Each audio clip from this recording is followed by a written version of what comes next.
Hello students, how are you? So I hope you all are fine. So let us continue with chapter 3, Ranga's marriage in your hornbill. So as of now, we have read in the chapter, we have seen that the narrator tells us less about Ranga's marriage and more about his village Hosahali. Okay, so he tells us some amazing facts about Hosahali, about mango and about creeper. Okay, so he also tells us that he invites us to visit Hosahali if we want to know more about Hosahali. Okay, so what I have explained in my last class, so I am going to revise once again, and then we will read the few more paragraphs. Okay, so let us continue.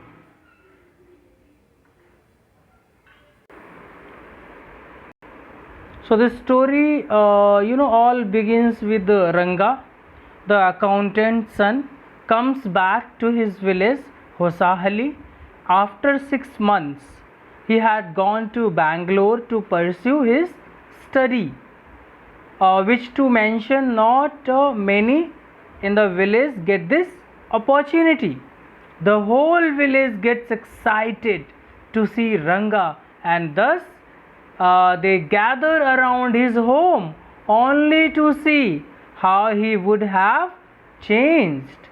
The narrator has beautifully elaborated about their village Hosahali and how every authority responsible forgot to mention it in the maps. So narrator tells us many interesting facts about his village. He tells us about a mango, after eating which you will really get to know what is the real sourness. And also he tells us about a creeper. After eating the leaves of one leaf of that creeper, you won't eat anything the whole day. So thus the narrator also held responsible some authorities for not mentioning his name in the map, and he also invites readers to visit his village if they want to know more about that village. Okay, so let us continue with the story. So look at from this paragraph. What I am going to tell you is something or tell you, sorry, let me read it once again. Let me arrange the text. Yes.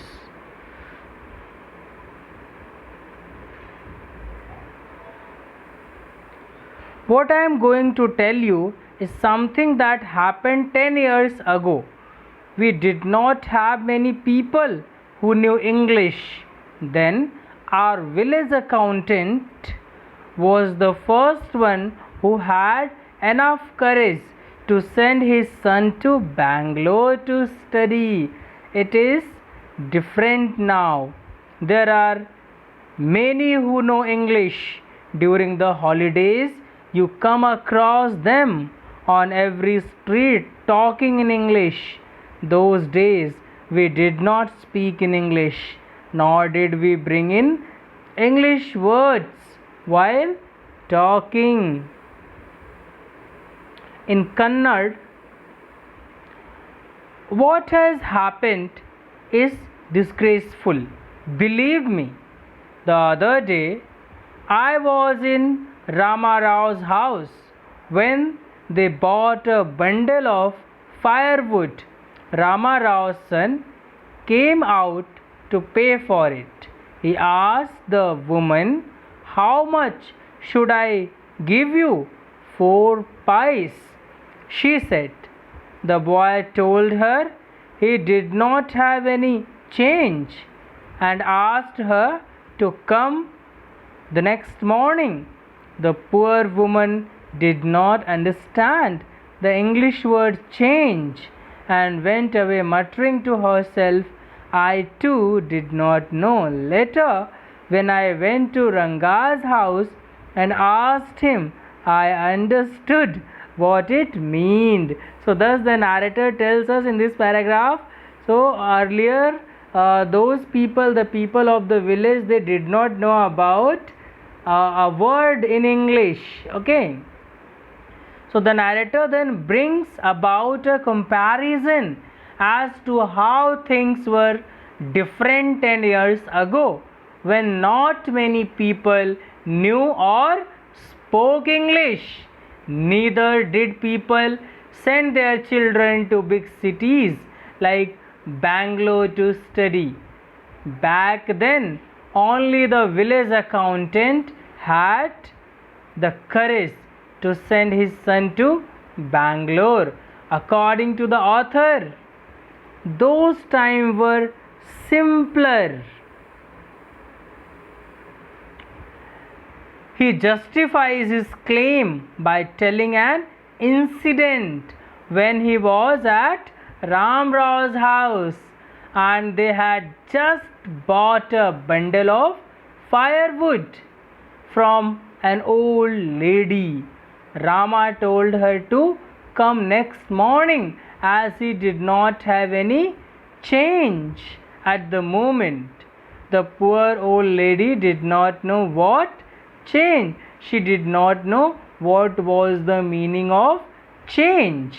Okay, so the poor lady did not know what change meant, and she went away whispering to herself. Neither did the narrator know its meaning. It was only when he went to Ranga's house that he told him. Then the narrator came to know the meaning of this word change. So this way narrator tells us how in olden days people were not speaking English. Even a simple word change they could not understand. So but now the village has developed. Now people can be seen talking in English in the streets. Now people are educated. Okay, but in olden time they were not educated. They did not know how to speak English. But now these days, if you visit there, you can find people talking in English. Okay. Next paragraph.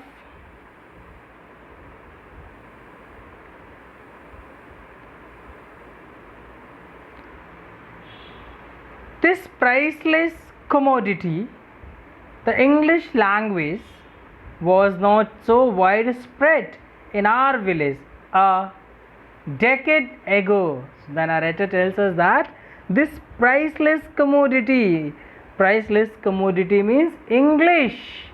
Okay, it was not spoken commonly in her village a decade ago.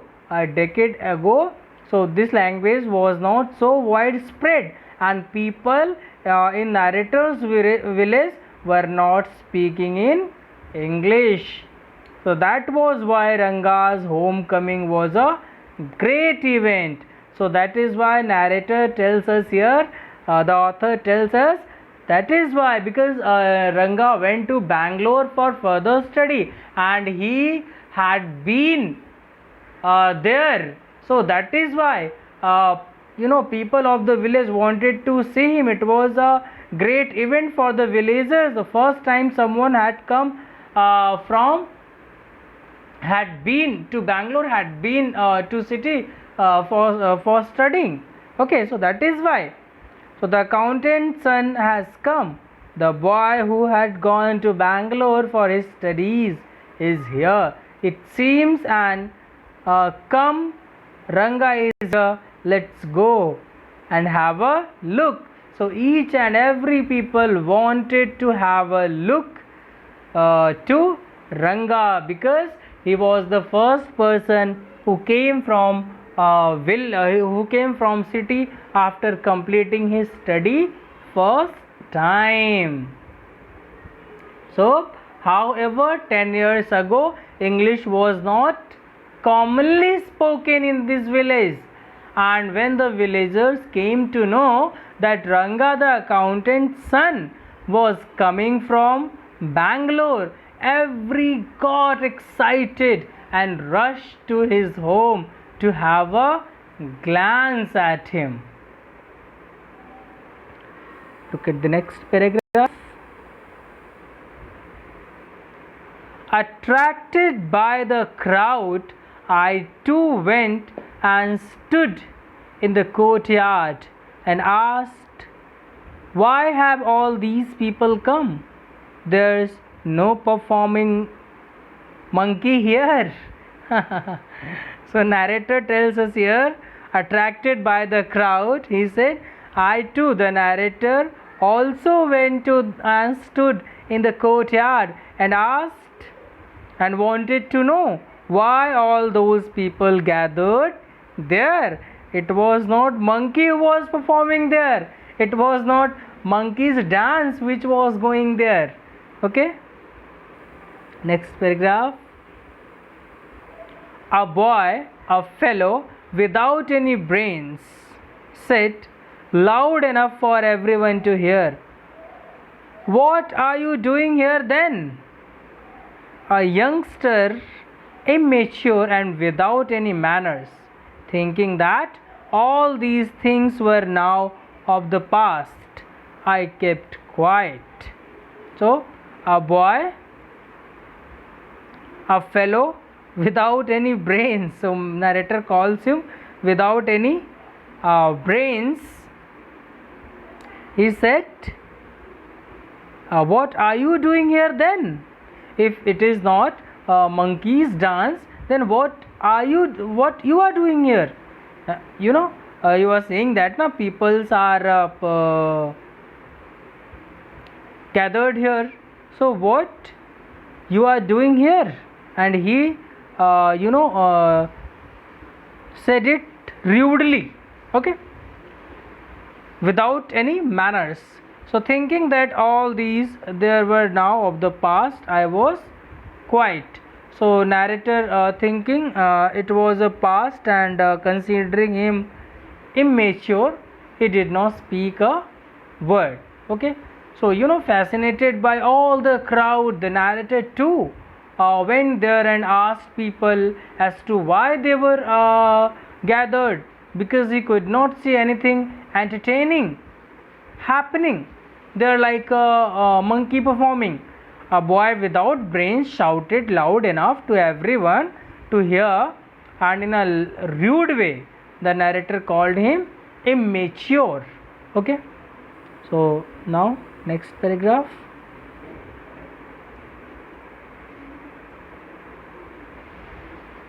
Seeing so many people there, Ranga came out with a smile on his face.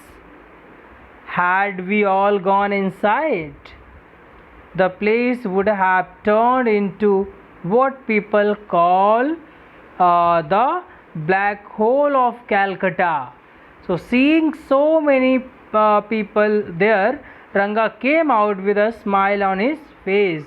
So when Ranga saw so many people, as all the people were waiting outside for Ranga. Okay, so that is why Ranga came out, okay, with a smile. Had we all gone inside, the place would have turned into what people call the black hole of Calcutta. So the narrator tells here, the place where the people were gathered to see Ranga.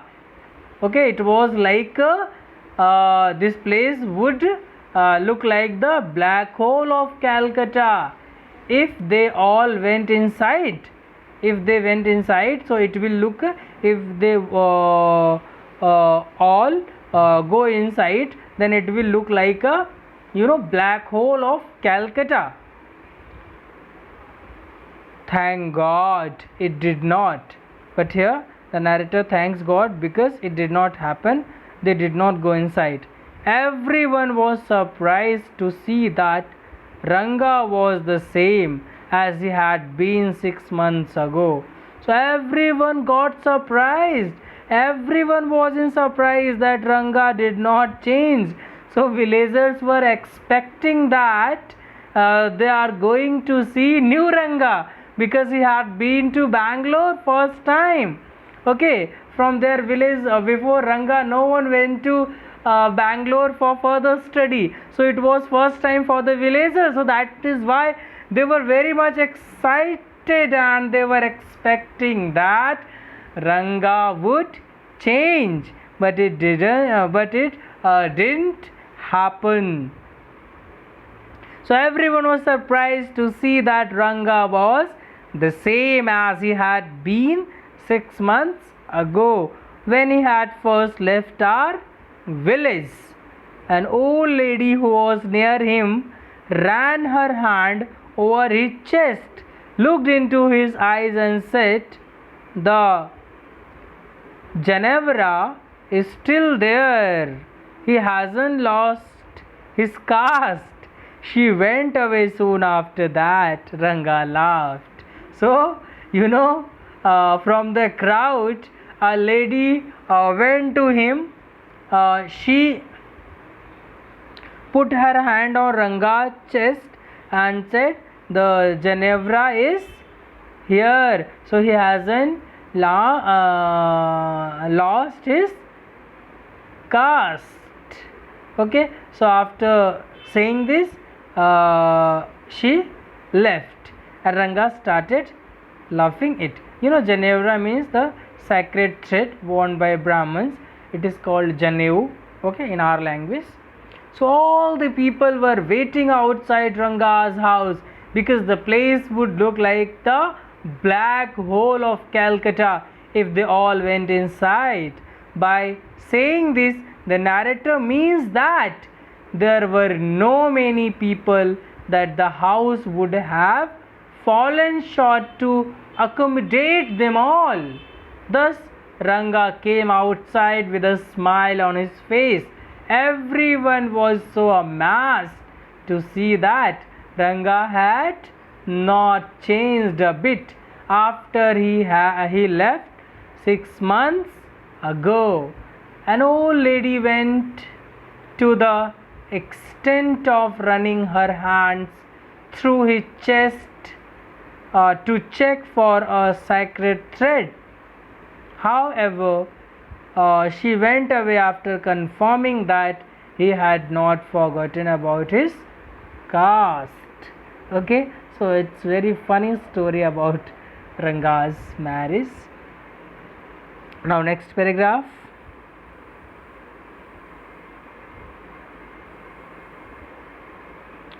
Once they realized that Ranga still had the same hands, legs, eyes and nose, the crowd melted away like a lump of sugar in a child's mouth.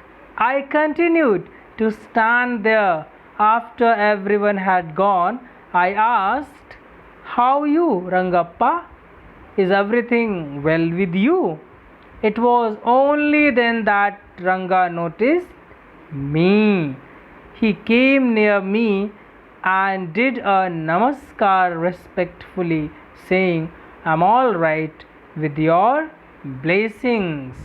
So once they realized that Ranga still had the same, once they realized there was no change in Ranga, Ranga was still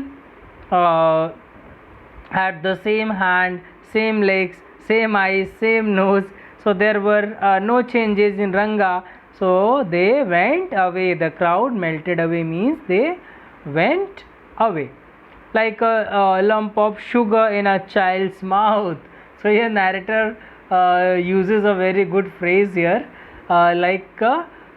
Sugar, lump of sugar in a child's mouth, at it's gradually it disappears.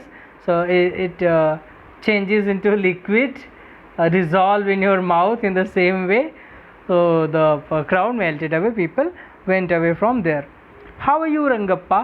So the narrator asked, the author asked, "How are you, Rangappa? So is everything well with you?" So it was only then Ranga noticed me. So at that point Ranga noticed the narrator, the author. He came near me. So So the author went near Ranga went near to author and did namaskar respectfully, saying, "I'm all right with your blessings." Okay, so once the villagers realized that Ranga did not change even after moving to the city, they disappeared as fast as a lump of sugar does in a child's mouth.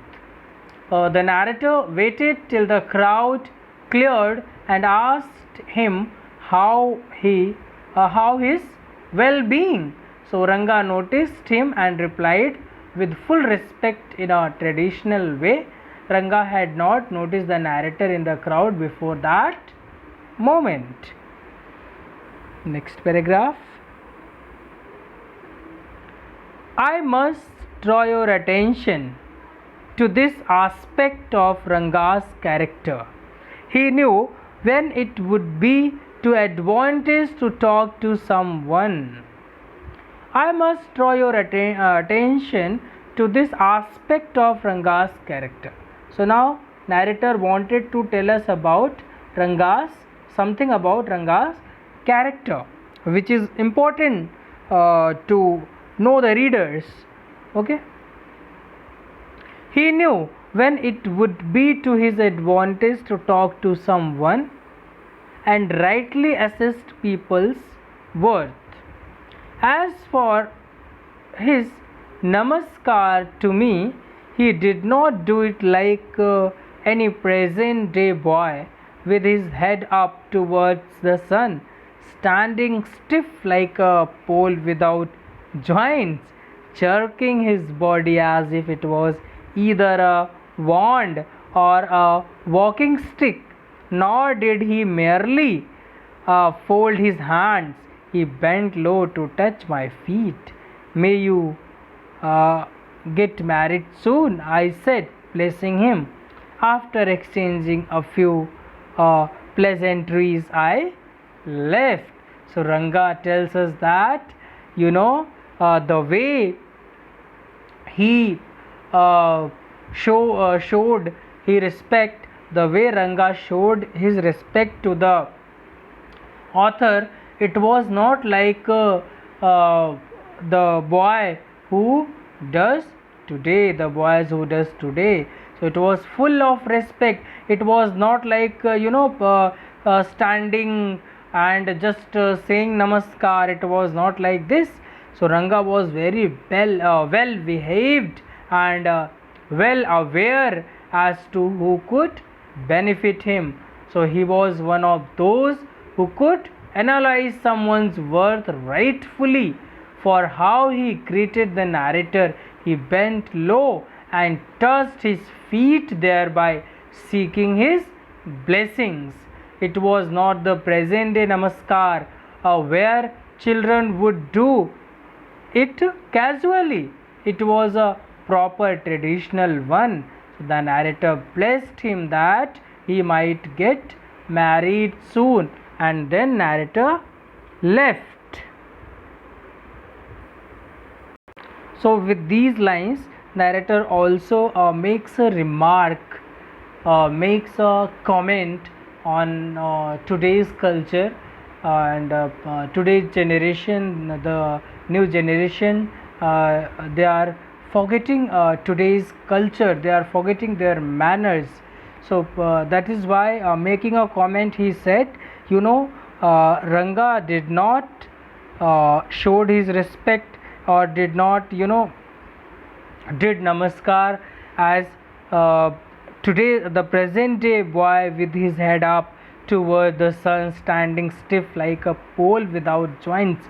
Even you can you can see that the people, when they say namaskar to or wish good morning, so they in a unmannered way, it looks awkward, isn't it? So that's why the narrator says that these days people pay wish namaskar this way.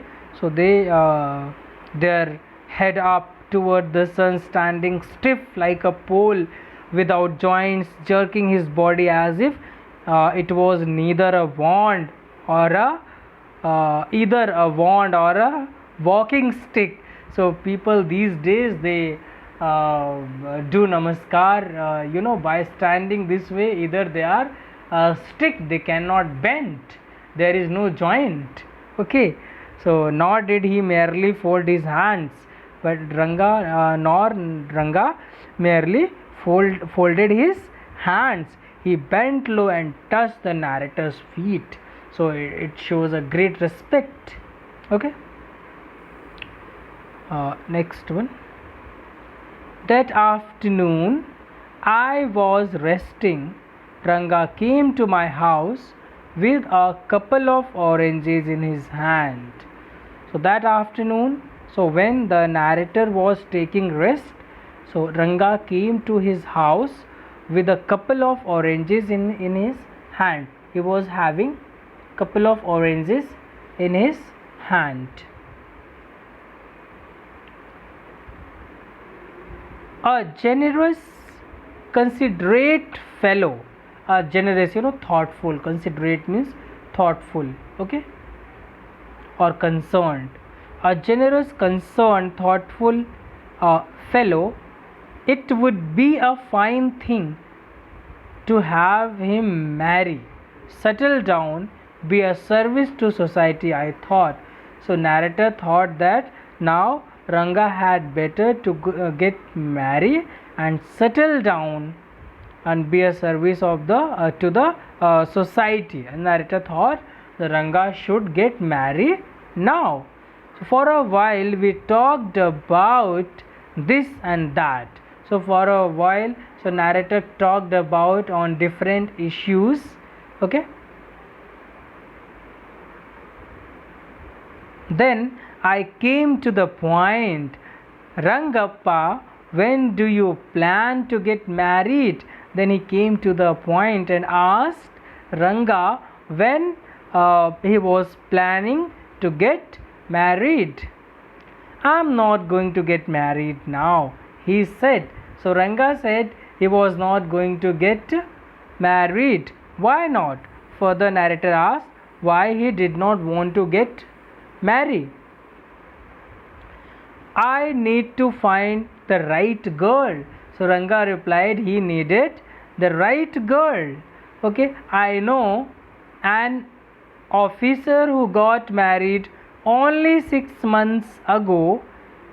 He is about 30 and his wife is 25, I am told. So further Ranga started telling him a story about an officer who got married only 6 months ago, and the officer was about 30 and his wife was about 25. So they will be able to talk lovingly to each other. Let's say I married a very young girl. She may take my words spoken in love as words spoken in anger. Recently, a troupe in Bangalore staged the play Shakuntala. Troupe means a group of dancer, actors or other entertainers who tour to different venues. That is true. Okay. So there is no question of Dushyant falling in love with Shakuntala if she were young like the present day brides. Is there? What would have happened in Kalidas play? If one gets married, it should be a girl who is mature. Otherwise, one should remain a bachelor. So that's why I am not marrying now. So Ranga gives reason why he does not want to get married. So that afternoon Ranga visited the author with a few oranges with the narrator. With a few oranges, which narrator thought was quite thoughtful of him. So thinking of how nice Ranga is, the author thought it would be a good deed to have him married to a girl just as nice as him. So they chatted for a while, and then the narrator asked Ranga about his views on getting married. So Ranga expresses that he doesn't intend on marrying now, because he intends on finding the right girl. He cites the example of an officer who got married at the age of 30 to a woman is it 25. Now since these are both adults, they would understand each other's actions and behavior. Whereas suppose the narrator finds a girl who is very young, she could misunderstand his words or actions because she is not mature enough. He even mentions the love story of Shakuntala and Dushyant from Mahabharata, and that he would not have fallen in love with Shakuntala if she were too young. In that case, Kalidas play also would have existed. So that is why he intends on saying bachelor till he finds the right girl. Okay, either he would remain bachelor. Okay, so it's all about today's video. So now in the coming videos I will explain the rest part of the chapter. Thank you for watching.